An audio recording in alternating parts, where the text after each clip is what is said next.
They've always been there, you just couldn't see it before.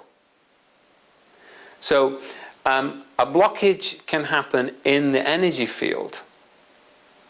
So if you're fixing a physical problem, then you have to fix it in the energy field as well. So often, if you when the disc is used, what's happening is it's working in reverse. Normal medicine, what it does is, or a surgeon, you've got a problem in a particular place, and you have some surgery, and the surgeon fixes the problem.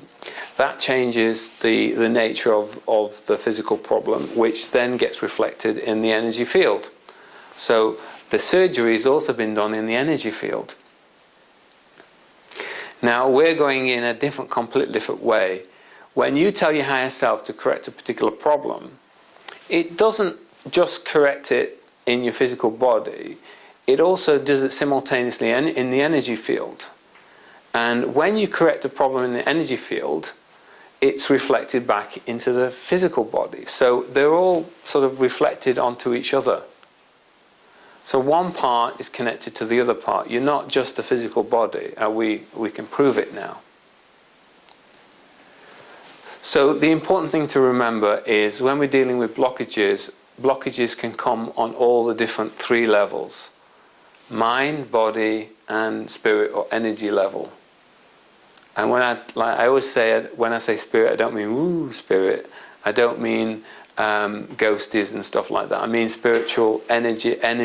I'm talking about your energy system beyond your physical body. I'm not talking about the energy that's running in your body. I'm talking the energy that's being radiated by your body. Okay, so the EmPowerSystem gives you ways of unblocking different problems, different kinds of problems. Let's start off with the mind. Okay, I'm going to give you an overview of how we work, basically. How do we work? We've got 5 senses: see, hear, touch, taste, smell. Okay, and we experience the world through those 5 senses. And all that information, we receive it, and it gets stored inside our unconscious mind or subconscious mind. And that subconscious mind stores everything from the day you open your eyes to the day you close your eyes. Everything's in there. The thing is that if I said to you, what do you have for breakfast 6 weeks last Friday, unless you have the same thing for breakfast every day, you probably wouldn't be able to tell me. If I said to you, you went on holiday and you went to a restaurant, and in the restaurant there was a coffee table, what would the legs look like? If I ask you on a conscious level now to think about that and tell me what the legs on the table were like, you probably wouldn't remember it.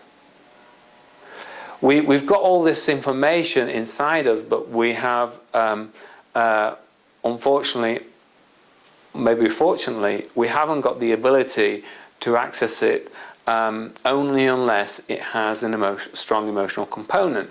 So if you've had a child, or you've had a really fantastic day one day, or a really bad day one day, okay, you'll quite easily remember the details of that particular day.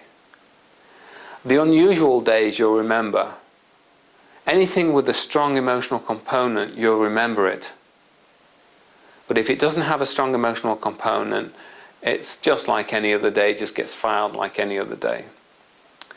So what allows us to remember anything? So if I say close your eyes now, just close your eyes now, and think about what your front door looks like, the door you use. If you use the back door, think about the back door.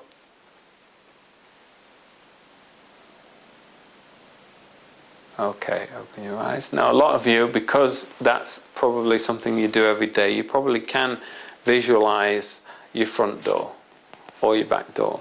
And if I say to you, think about what a juicy red apple would look like? Think about it. You probably be able to do that, okay? But if I asked you to think about what something a little bit more vague looks like, if I asked you to think about something that you're not used to seeing, like a pygmy. If you don't know what a pygmy is, then you won't be able to get a picture of it. If you've seen a pygmy, you'll know what it is. If I say to you a name of a particular snake, unless you've had a day out and you had a very interesting guide telling you about that particular snake or that particular problem, you won't be able to access that memory very easily. So it's just the emotion. And another thing is that if I say, do you know what an iggly boogly boo looks like? Just think about what it looks like. An iggly boogly boo. What does it look like? Close your eyes. Just think about what it looks like. Okay. Okay, now even though that's something completely ridiculous, iggly biggly boo, right? You probably thought of something. Something probably came to mind, some sense of something. Maybe a visual sense of that it's a particular colour, or that that it had 4 legs, or whatever, it was furry or whatever. So even though, another thing that's what I'm trying to get across is that even though you may not have any reference for a particular thing in your mind, no label for it, if you don't have a label for it, your imagination kicks in. So when you have missing information, when I ask you to do something that you've never done before, your imagination kicks in. Okay, and we've got different types of imagination. So I just want you to think about another scene, okay? You're meeting a new friend in a restaurant. And you arrange to meet. This is someone you really want to get to know, and you really want to make a good impression on. And you decide to meet up with this guy or this lady, and you're sitting in the restaurant. You arrange to meet for 7 o'clock dinner, and just think about what I'm saying to you. Okay, you sat there, and it's 10 to 7, you're the sort of person that gets there early. If there's any ladies in the audience, that might not be the case, but I always tend to get there 10 minutes before time. But let's say you're there, you're 10 minutes early, and you're sitting there, and you're waiting for this person to come. And the time goes on, and now it gets to 7 o'clock, and they haven't turned up. How do you feel? It's only 7 o'clock. Okay. Feel okay? Now, another 10 minutes go by. They haven't turned up. How do you feel now? 20 minutes go by. They haven't turned up. Are you looking at your watch yet? How many times have you looked at your watch?